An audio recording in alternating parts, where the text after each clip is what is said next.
গিন্নি, আরে ও গিন্নি, সকাল তো হয়েছে সেই কখন, আমাকে এক কাপ চা দেবে না নাকি?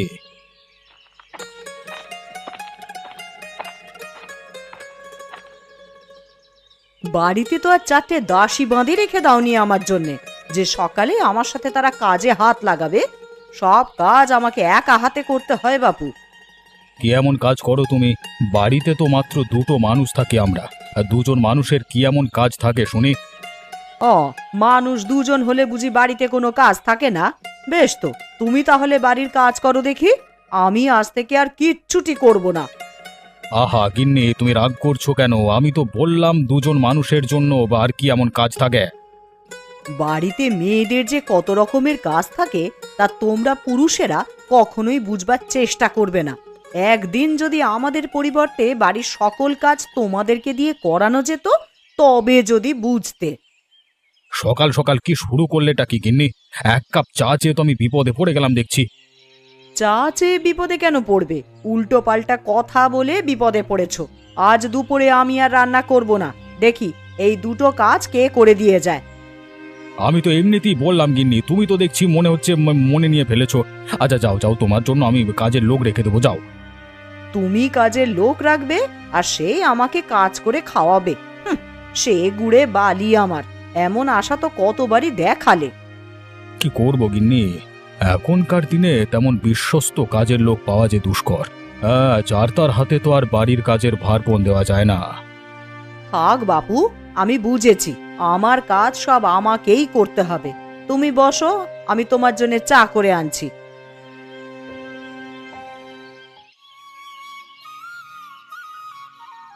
এত লঙ্কা শুকিয়ে কি করবে গো গিন্নি? শুকনো লঙ্কা খেলে এমনিতেই পেটে বদহজম হয় আমার। আর তুমি তো জানোই আমি বেশি ঝাল খেতে পারি না। এইগুলো তোমায় খেতে দেবো? কে বলেছে তোমায়? এইগুলো দিয়ে রোজ সকালে আমি লঙ্কার ভর্তা বানিয়ে খাবো। পান্তা ভাতের সাথে এই ভর্তা খেতে যা লাগে না! এত ঝাল তুমি খেতে পারবে তো গিন্নি? না পারলে কি আর বলছি নাকি? আমারও সব খাওয়া অভ্যেস আছে। কই গো, আমার স্নান করে শরীরে তেল মাখা শেষ। আমাকে দুটো খেতে দাও, এরপর খেয়ে তো আবার হাটে যেতে হবে বাজার সদাই আনতে। হ্যাঁ, আজকে কোনো তরকারি নেই ঘরে। মনে করে কটা বেগুন নিয়ে আসবে তো। বেশি বেগুন খেলে পেটে ব্যামো হবে যে। এই লোকটাকে নিয়ে না আর পারি না। আরে হলে আমার হবে, তাতে তোমার কি শুনি?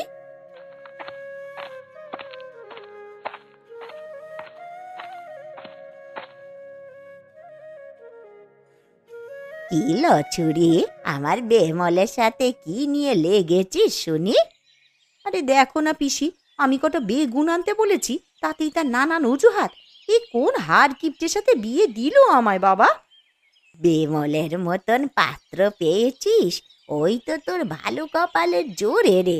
আমাদের বেমল যে সুপাত্তর। তুই মালতীকে কটা বেগুন এনে দিস বাবা। সে এনে দেবক্ষণ। তুমি কোথায় গিয়েছিলে পিসি? কোথায় আর যাব, ওই ভিক্ষে করতে বেরিয়েছি। আমায় দুটো চাল দিত মালতী। আরে সে না হয় দেবক্ষণ, আগে বলো তুমি কিছু খেয়ে বেরিয়েছো? ঘরে কটা মুড়ি ছিল, তাই দাঁতে দিয়ে চিবিয়ে বেরিয়েছি। তাহলে এখন আমার সাথে এখানে বসে আগে দুটো খেয়ে নাও, তারপরে ভিক্ষে করতে বের হবে, কেমন?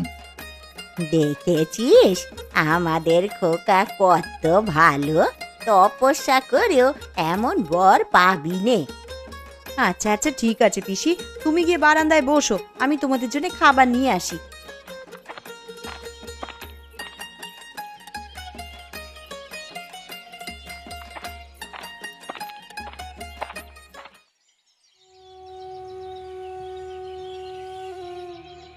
আর পারি না সহ্য করতে। বিধাতা, তুমি আমায় কোন পাপের শাস্তি দিচ্ছ? আমি যে আর পারছি না, আমাকে তুমি তোমার কাছে তুলে নাও।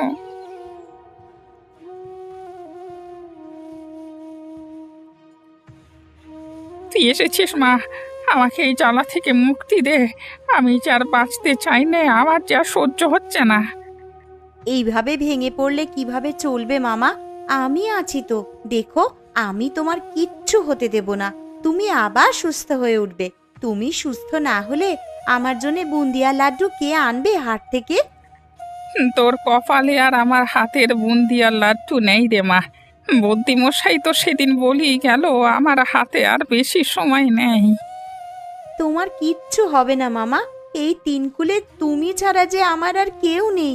মা মরে যাবার পরে একমাত্র তুমিই তো আমার দেখভাল করেছো। তোর কপালটাই পোড়া রে মা। সেই ছোটবেলায় মাকে হারালি, বাবার আদর তো কখনোই পেলি না। তোর কথা ভেবেই আমি কখনো বিয়ে করিনি, কিন্তু এখন যে তোকে এই দুনিয়ায় একা রেখে আমার বড্ড চিন্তা হচ্ছে রে। তোমাকে আমি কোথাও যেতে দেব না মামা। তুমি আবার ভালো হয়ে যাবে। এখন এই নাও, ওষুধটা খেয়ে নাও দেখি। আমাকে একটু বেগুন ভাজা করে খাওয়াবি মা? তোর মা খুব সুন্দর করে বেগুন ভাজা করতো, আর তোর রান্নার হাতও একদম তোর মায়ের মতোই হয়েছে রে। মায়ের কাছেই তো ছোটবেলায় সব শিখে নিয়েছি আমি। তুমি শুয়ে বিশ্রাম করো, আমি লতু দিদির কাছ থেকে বেগুন এনে বেগুন ভাজা করে দিচ্ছি।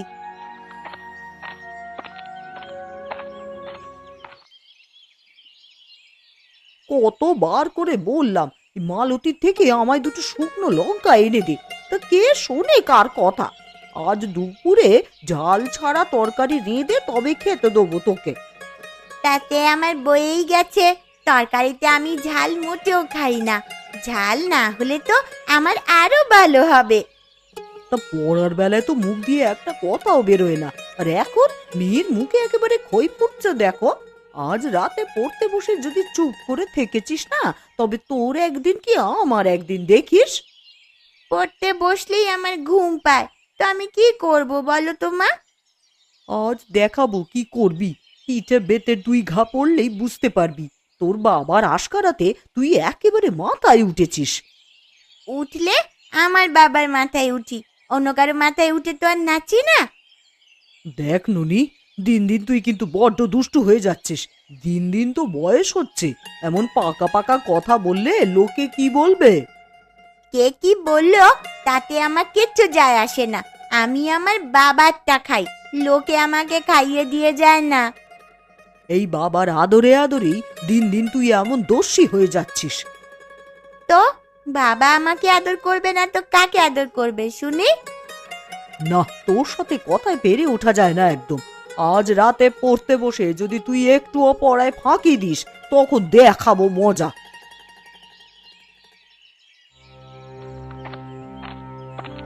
বাবা, আজকে তো হাটে পুরো আগুন লেগে গেছে। তরি তরকারির দাম এত হলে তো আর হাটে আসাই দুষ্কর হয়ে যাবে। তার উপর এই বেগুন কিনতে হলো চড়া দামে। উফ! আরে বিমল, আরে হন হন করলে চললি কোথায় রে? বাড়ি যাবার বুঝি বড্ড তাড়া নাকি? আর বলো না দাদা সে কথা। হাটে তো দেখছি আগুন লেগে গেছে। 2 দিন আগেও যে বেগুন মানুষ চুলকানির ভয় খেত না, সেই বেগুনের দাম শুনে তো আমার চক্ষু চড়ক গাছ। আর বলিস না সে কথা বিমল। এখন দোকানিরা সব কিভাবে বেশি বেশি লাভ করবে সেই ধান্দা, বুঝেছিস? গয়া বেশি ঠিকই বলে, কলিকাল চলে এসেছে। সেই জন্যই তো ব্যবসায়ীরা বেশি লাভের জন্য দাম বেশি রাখছে। ভালো জিনিস পাওয়া যায় না বললেই চলে, যত সব অখাদ্য কুখাদ্য। তা কি বাজার করলি আজকে? বাজারের ব্যাগ দেখে তো মনে হচ্ছে অনেক বাজার করেছিস। তা একটু করেছি দাদা। আসলে তুমি তো জানোই, আমরা যারা মাঠে কাজ করি তাদের তো আর রোজ রোজ হাটে যাওয়া সম্ভব না। তাই 2-3 দিনের বাজার একসাথে করে ফেলি আর কি। বেশ, তো খুব ভালো করেছিস। তা তোর জমিতে ফসলের কি অবস্থা? কি আবার হবে, এবারে তো কারোর জমির ধান ভালো হয়নি। এবারে ভালো মতো বৃষ্টি হলো না, তার উপর সেচের জলও দিতে পারিনি, অত দাম শুনে আর কি। আরে মোড়ল মশাই শুধু নিজেরটাই বোঝে রে, কখনো অন্যের দিকটা ভেবে দেখে না। তুমি একদম ঠিক বলেছ গোপালদা। এই দেখো না, বাজারে বেগুনের চড়া দাম শুনে মোড়ল এবারে বেগুনের চাষ শুরু করেছে। সে কি রে, তুই কোথায় পেলি এই খবর? কোথায় আবার যাব, আমার জমির সাথেই তো মোড়লের 10 বিঘা জমি আছে, সেখানেই সব বেগুনের চারা বপন করেছে দেখলাম। সবই মোড়লের লোভ, বুঝলি। তবে এত করে কি হবে বলতো? যে পাপ করেছে জীবনে তার জন্য বিধাতা উচিত শাস্তি দিয়েছেন একদম। সেটা তুমি একদম ঠিকই বলেছো দাদা। আচ্ছা আজকে যাই তাহলে দাদা, হ্যাঁ? দেরি হলে আবার গিন্নি রাগ করবে। আমি বাজার নিয়ে ফিরলে তবে রান্না চড়াবে বলেছে। ঠিক আছে, যা তাহলে। সন্ধ্যায় অরুণের চায়ের দোকানে চলে আসিস, আড্ডা দেবো সবাই মিলে, ঠিক আছে? ঠিক আছে গোপালদা।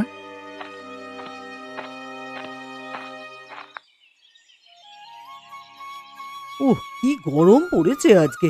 একে তো গরম পড়েছে, তার উপরে উনুনের তাপে এখানে বসা যাচ্ছে না। ননি, ও ননি, একবার এদিকে আয় তো মা।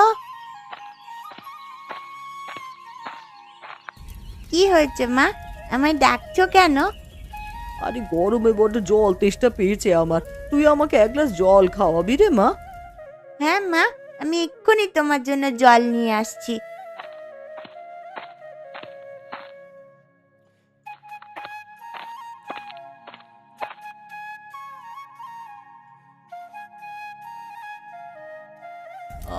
তুই আমায় বাঁচালি রে মা। কে মারা যাচ্ছে এখানে যে আমার ননিমা তাকে বাঁচিয়ে তুলছে? আমার ননিমায়ের কি আবার কোনো জাদু শক্তি প্রকাশ পেল নাকি? না গো বাবা, মায়ের খুব জল তেষ্টা পেয়েছিল, তাই মাকে আমি এক গ্লাস জল এনে খাওয়ালাম। তারপরেও সুযোগ পেলেই মা আমাকে বকা দেয়। না না গিন্নি, এটা একদম ঠিক নয়। আমার একটা মাত্র মেয়ে, তার সাথে একদম রাগারাগি চলবে না। হয়েছে বাবা হয়েছে, এবারে বাবা মেয়েতে আমার সাথে শুরু করলে যে দেখছি। জয়া, ও জয়া, বাড়িতে আছিস নাকি রে? আরে পিসি যে, এসো এসো। তাই ভর দুপুরে রোদে রোদে বাইরে ঘুরছো কেন পিসি? পরে যে শরীর খারাপ করবে গো পিসি, আর তোমার তো এই তিন কুলে কেউ নেই যে তোমার দেখাশোনা করবে। যার কেউ নেই তার একমাত্র বিধাতা আছে। আমি ওসব আর চিন্তা করি নে এখন। আর ভিক্ষে না করে ঘরে বসে থাকলে কি লোকে বাড়ি এসে ভিক্ষে দিয়ে যাবে নাকি আমায়? তা দুপুরে কিছু খেয়েছো দিদা তুমি? না রে দিদি ভাই, বাড়ি গিয়ে দুটো চাল সেদ্ধ করব আর একটা বেগুন ভাজা করলেই আমার হয়ে যাবে। সে বাড়ি গিয়ে তুমি রাতের জন্য রান্না করো পিসি, মানে এখন আর এই ভর দুপুরে বাড়ি গিয়ে রান্নার প্রয়োজন নেই। তুমি বরং আমাদের সাথে খেয়ে নাও এখানে। হ্যাঁ গো পিসি, ননীদের সাথে বসে পড়ো দেখি, আমি তোমাদের খেতে দিচ্ছি। বেশ, তোরা যখন এত করে বলছিস তখন এইখানেই খেয়ে যাই।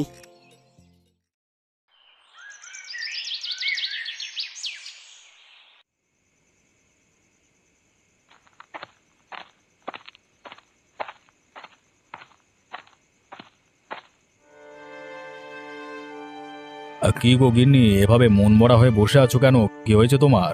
তোমার কি শরীর খারাপ লাগছে নাকি? না, আমার কিচ্ছু হয়নি, এমনিতেই বসে আছি। আরে না না, আমাকে তা বললে তো আমি মানছি না। যে গিন্নি সারা দিন কথায় মুখরিত থাকে, আমাকে দু কথা না শোনালে যার ভালো লাগে না, সে কিনা আজকে এই সন্ধে ঘরে এসে চুপচাপ বসে আছে। কেন বসেও থাকা যাবে না বুঝি? আর সব সময় তো আর মানুষের কথা বলতে ভালো নাও লাগতে পারে। কি হয়েছে গিন্নি, আমাকে খুলে বলো। তুমি মন খারাপ করে থাকলে যে আমার ভালো লাগে না। বাড়িতে তো আমরা দুটো মানুষ থাকি কেবল। তুমি মন খারাপ করে বসে থাকলে আমি কার সাথে কথা কইব বলো তো?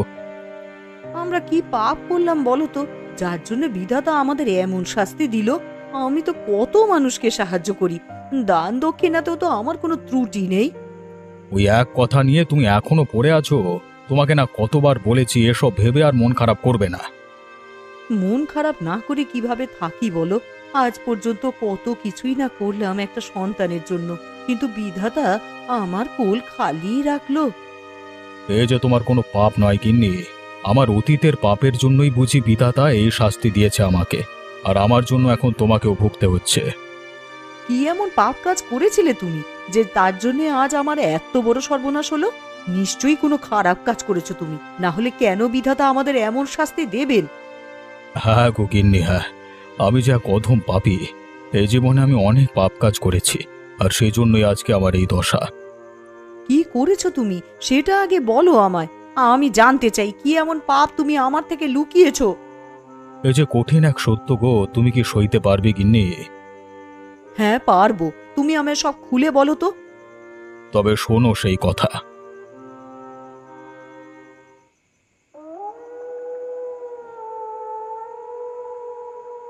কমলা মা, ও কমলা মা, একবার এদিকে আয় তো। কি হয়েছে মামা, আমায় ডেকেছো তুমি? হ্যাঁ রে মা, তোমার কি কিছু লাগবে মামা? আমাকে এক গ্লাস জল খাওয়াবি?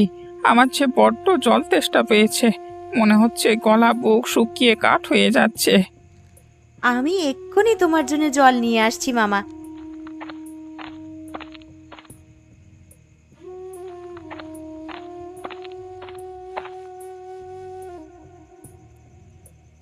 আরো জল খাবে কি মামা? না রে মা, তুই একটু আমার কাছে বস না, তোর সাথে আমার অনেক কথা আছে।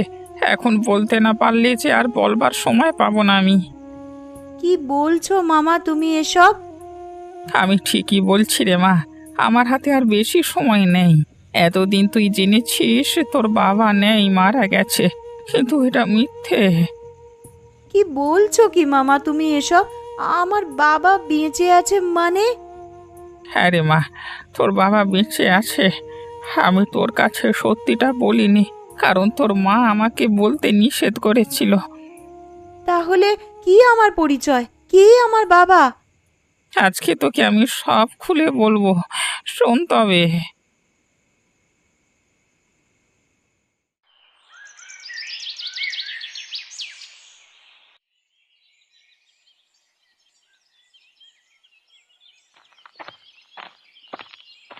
আরে সকাল সকাল সবাই একসাথে দেখছি। আরে বসো বসো, সবাই বসো। তা হঠাৎ করে কি মনে করে এলি তোরা? কিছু বলবি আমাকে? আগে হ্যাঁ মোড়ল মশাই, প্রতিবার তো আমাদের গ্রামে ভোজনের আয়োজন করা হয়, এবারেও আমরা এমন কিছুই করতে চাচ্ছি। বেশ, তো তা কি কি করতে চাও তোমরা? আমরা তো সবাই খুব একটা অবস্থা সম্পন্ন না, আমরা চাচ্ছিলাম খিচুড়ি আর কিছু ভাজাভুজি থাকবে। তা বেশ, তো তাহলে আগামীকালই আয়োজন শুরু করে দাও সবাই মিলে, আর তোমাদের গিন্নিমাও থাকবে তোমাদের সাথে। মোড়ল, তুমি তো কাজের মেয়ে খুঁজছিলে একটা।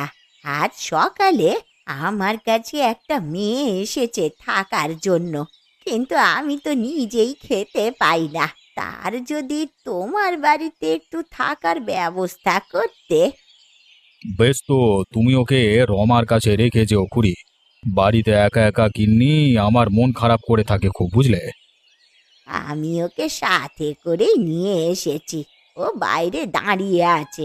যাবার পথে ওকে তাহলে রমার কাছে দিয়ে যাব। খুব ভালো করেছো খুড়ি, বাড়িতে একটা সঙ্গী থাকলে গিন্নির মনটাও একটু ভালো থাকবে। আর আমার জমি থেকে শাকসবজি যা লাগে তোমরা নিয়ে যেও। আজকে তাহলে আমরা উঠি বাবু, কালকে সকাল সকাল আবার রান্নার তোড়জোড় শুরু করতে হবে। হ্যাঁ, সকালে এসে তোমাদের গিন্নিমাকে নিয়ে যেও, রান্নার তদারকি সব দেখবেও, বুঝলে? ঠিক আছে মোড়ল মশাই, আমি সকালে এসে নিয়ে যাবক্ষণ। এখন আমরা আসি তাহলে, কেমন?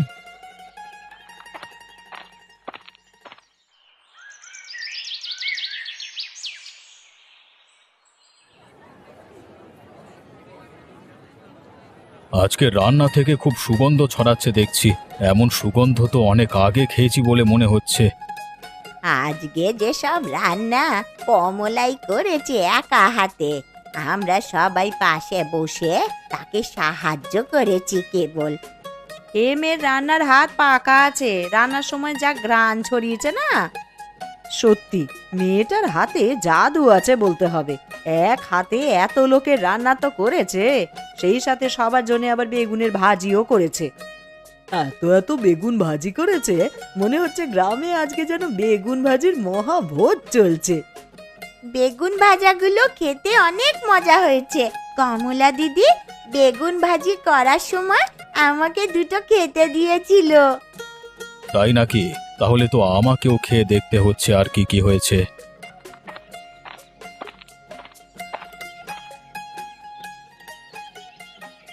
আর কিছু নেই বাবু, আজকে শুধু বেগুন ভাজিই করেছি। আজ গ্রামে বেগুন ভাজির মহাভোজ হবে। তোমাকে দেখতে কেমন পরিচিত লাগছে আমার। আমার পুরনো দিনের কোনো এক চেনা মুখের সাথে তোমার যে বড্ড মিল পাচ্ছি। ও হয়তো আপনার চোখের ভুল। এখন সবাই খেয়ে নিন তো দেখি। কই গো গোপাল দাদা, বিমল দাদা, সবাইকে খেতে দাও। আমি সবার পাতে বেগুন ভাজি দিচ্ছি।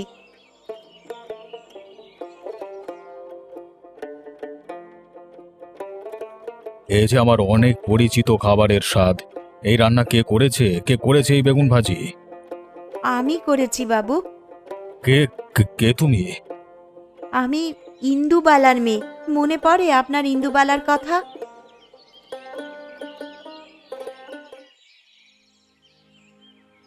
আজকে আমি আর কিছু লোকাবো না তোমাদের থেকে। তোমাদের আমার সত্যিটা জানা দরকার। জীবনে যে পাপ করেছি সেই পাপের প্রায়শ্চিত্ত আমি করতে চাই। আপনার কথার আগামাথা কিছুই বুঝতে পারছি না তো বাবু আমরা। কি হয়েছে আমাদের খুলে বলুন তো? কমলা কি কোনো ভুল কাজ করেছে? না রে, কমলা যে আমার মেয়ে। আমার নিজের মেয়ে। সে কি কথা, আমরা তো কেউ জানতামই না যে গিন্নিমার একটা মেয়েও আছে। ও আমার মেয়ে নয় রে জয়া, ও যে আমার সতীনের মেয়ে। মানে আমরা তো কিছুই বুঝতে পারছি না। আমি বুঝিয়ে বলছি সবাইকে। আজকে থেকে 22 বছর আগে ইন্দুবালার সাথে আমার সম্পর্ক ছিল। আমরা দুজনে লুকিয়ে বিয়ে করি। বাবা মেনে না নেওয়ার কারণে কয়েক মাস আমরা আলাদা ঘর সংসারও করি। কিন্তু বাবা আমাকে জমি জমার লোভ দেখালে আমি ইন্দুবালাকে ছেড়ে দিয়ে চলে আসি। ওদিকে যে হিন্দু অন্তঃসত্ত্বা হয়ে পড়েছে সেটা আমি জানতাম না। তার পরের গল্প না হয় আমিই বলি সবাইকে। এরপরে যখন তিনি আমার মাকে ছেড়ে চলে আসলেন, তখন মাকে নিয়ে আমার মামা অনেক দূরে চলে গেলেন। আমার যখন 8 বছর বয়স, তখনই আমার মা মারা গেল। কিছুদিন আগে মামাকেও হারিয়েছি। আজ আমার আপন বলতে আর কেউ নেই, তাই তো শেকড়ের টানে এই গ্রামে ফিরে এসেছি। আমিও সব জেনে বুঝেই তোকে রমার কাছে রেখে গিয়েছিলাম। আরে কে বলেছে তোর কেউ নেই? আমি তোর বাবা বেঁচে আছি এখনো। আগে যে ভুল করেছি এবারে আর সেই ভুল করতে চাই না মা। আমাকে তুই ক্ষমা করে দে। হয়তো আমি তোর আগের দিনের আনন্দ ফিরিয়ে দিতে পারবো না, কিন্তু সামনের দিনগুলোতে তোকে আমি খুব ভালো রাখবো রে মা। হ্যাঁ রে মা, আজ 20 বছর ধরে আমার কোলটা খালি হয়ে আছে। বিধাতা আমাদের এই জন্যই বোধহয় কোনো সন্তান দেয়নি। আজ থেকে তুই আমার মেয়ে, আমার কাছেই থাকবি তুই। গ্রামে বেগুন ভাজির মহাভোজ হলো ঠিকই, কিন্তু আমি তো মন মতন খেতেই পারলাম না। এই বিচার সালিশের জন্যে আমার খাওয়াটাই পণ্ড হলো। বেশ তো, আজকের এই আনন্দের দিনে আগামীকাল গ্রামে আবার বেগুন ভাজির মহাভোজ হবে।